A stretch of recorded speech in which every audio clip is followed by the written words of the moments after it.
Assalomu alaykum hammaga. Hozir biroz oldin KIP haqida post joylagandim va Shortsga ham kirib o'tsanglar, KIP haqida qisqacha post joylaganman va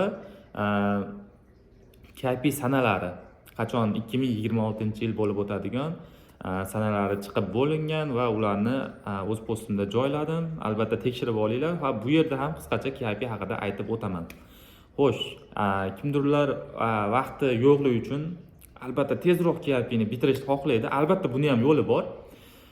Aytaylik, hozir KIP 1 dan boshlab KIP 5 gacha har biridan 100 soatdan o'qishingiz kerak bo'lsa, sizda bu vaqt yetmasligi mumkin yoki hozirda oldinlari biz o'qigan paytda albatta bu narsa tekin edi. Hozir har bir level uchun siz 100 ming to'lov qilasiz, ya'ni 100 soat bo'ladigan narsa uchun, darsliklar uchun 100 ming to'lov bo'ladi va hozirda agar sizda topik aytaylik level 200 bo'lsa, topik 300 bo'lsa, albatta shu orqali ham oldingi darslarni o'tmasdan, registratsiya qilmasdan keyingi etapda o'tib ketishingiz mumkin. KIPni aytaylik sizda topik 1 bo'lsa, KIP 2 dan yokida topik 4 bo'lsa, KIP 5 dan boshlab ketishingiz mumkin. Lekin KIP endi shu yerda bitta savol bo'ladi. KIP 5 topik 5 bor yo, topik 6 bor. Shu KIPni birdaniga olsam bo'lmaydimi degan narsalar, savollar bo'ladi, lekin buni iloji yo'q, afsuski. Lekin bunday holatda ham siz KIP 5 ni olasiz va oxirgi levelda albatta darslarni o'qib chiqasiz. Bu menimcha unchalik qiyin emas, chunki uje sizda topik borligi uchun deyarli hammasini tez tushunasiz, lekin bitta narsasi bor. Bu yerda faqat grammatika, so'zlar emas, bu yerda bayramlar, bularda o'zini urf-odatlari bor, bilsanglar. Keyin qandaydir qonunlar bor. O'sha qonunlar haqida biroz chuqurroq bilimga ega bo'lasiz va bu narsalar albatta championqa bo'ladi, ya'ni oxirgi test bo'ladi 5-levelni tugatganlar uchun. Bu yerda albatta tushadi va siz buni agar yaxshi savollarga yaxshi javob bera olsangizgina o'tasiz va topikdan yana bir farqi bu yerda siz ya'ni o'sha speaking imtihoni ham bo'ladi, maragi. Maragidan ham albatta yaxshi topshirishingiz kerak, chunki bu yerda sizni aytaylik qolgan bir o'sha ekzaminer deydimi, imtihon oladigan o'qituvchilarimiz, o'sha bizda o'zi dars o'tgan o'qituvchilar asosan u yerdan ham bo'ladi.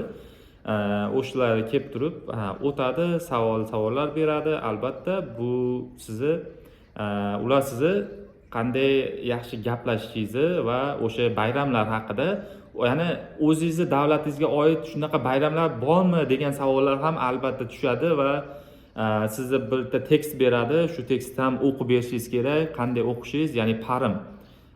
Albatta talaffuzga qaraladi. Albatta turli xil baholashlar bo'ladi, lekin albatta ishonaman, bu yerdan siz o'tib keta olasiz. KIPni yana bitta yaxshi tomoni, siz faqat hafta kunlari emas, hafta oxirida ham albatta yozilishingiz mumkin. Registratsiyalar 1-oydan boshlab uje hammasi ochiladi. Albatta bularga registratsiya qilsa bo'ladi, lekin bilishimcha hozir hammasi aytib o'tganimdek pullik bo'ladi bundan bu yog'iga.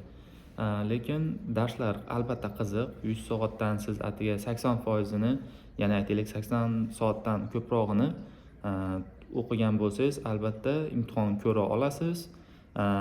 Bu yerda keyin har bir aytaylik har bir level uchun ular alohida kitob bilan ta'minlashadi.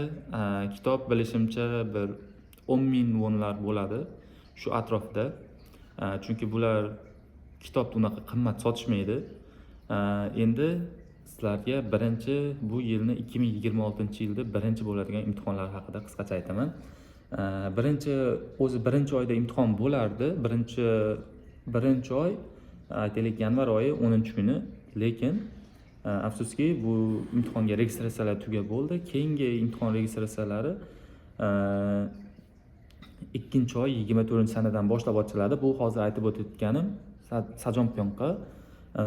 Keyin bu imtihon sanasi esa 3-oy, ya'ni mart oyi 14-sanada imtihon bo'lib o'tadi. Bu sajompyonqa. Yana buni yaxshi tomoni, javoblaringizni topikka o'xshab 1 oy kutmaysiz, atiga 1 haftada javoblaringiz chiqadi juda tez. Chungan Pyonka 5-oyda bo'lib, 5-oyda уже registratsiya ochilar ekan va test sanasi 5-oy 30-kun.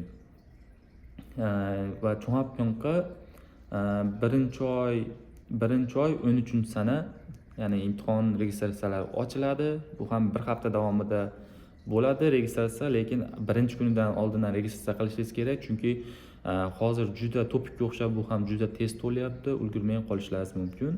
Va Chungan Pyonka test sanasi esa 1-oy 31-sana bo'ladi, ya'ni yanvar oyining eng oxiridagi sana. Va 2-oy 1-haftadan sizlar albatta javoblaringizni olishingiz mumkin.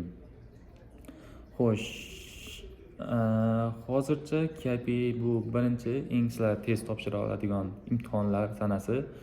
Agarda sizlarga yana bir qisqacha maslahat, agarda sizlar KP haqida birinchi marta eshitib yoki birinchi marta shunga qiziqish bildirayotgan bo'lsalaring, albatta Sajong Pyonka, agar topik bo'lmasa, Sajong Pyonkani topshiringlar va topshirishdan oldin Kupangdan yoki boshqa naverdan kitoblari bor. Albatta buni imtihon kitobi bor. Buni oldindan olib tayyorlasanglar birdaniga 4-level yoki 5-levelga tushishingizlar ham mumkin bo'ladi.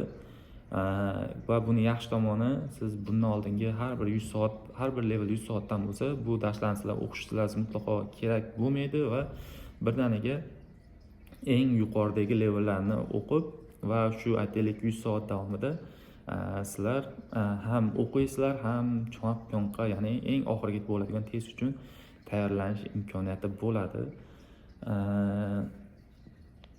Hozir meni o'zimda ham biz virus paytida o'qiganmiz, 2020 va 2021-yillari. U paytlarda yaxshi tomoni onlayn bo'lardi. Adashmasam hozir ham offlayn, onlayn ikkisi ham mavjud hozirda ham.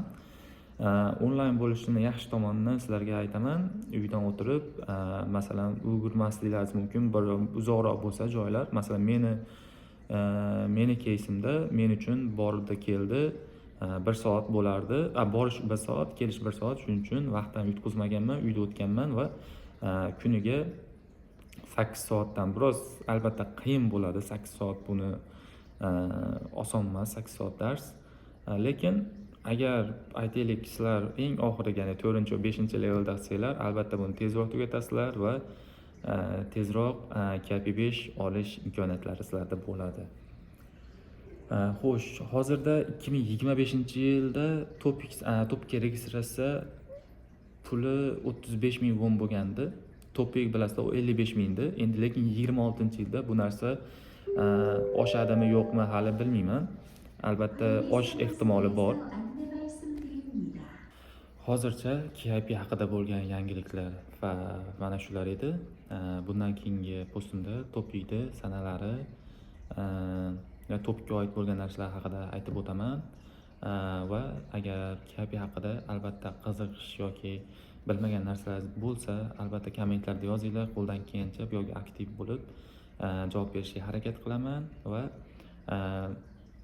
KP haqida albatta YouTube'da ko'plab ma'lumotlar bor. YouTube'dan tashqari albatta buni imtihonlariga oldindan faqat kitob emas, YouTube'da boshqa KP o'rgatadigan kars o'qituvchilar ham bor. Albatta bulardan ham biroz darslari manfaatli bo'ladi. Agar biroz ko'rib o'tsanglar, imtihon va darslar haqida ham har birining videolari bor. Agar kimdan qandaydir tavsiyalarimni kutsanglar, ya'ni o'sha men o'qigan o'qituvchilarni albatta sizlarga tavsiya qilishim mumkin. Chunki ular albatta faqat KP dars emas, darsdan tashqari YouTube'da ko'rgan videolarim ham menga ancha yordam bo'lgan. Va albatta bular haqida ham sizlar bilan albatta baham ko'rib, yangiliklarni ulashib boraman. Katta rahmat.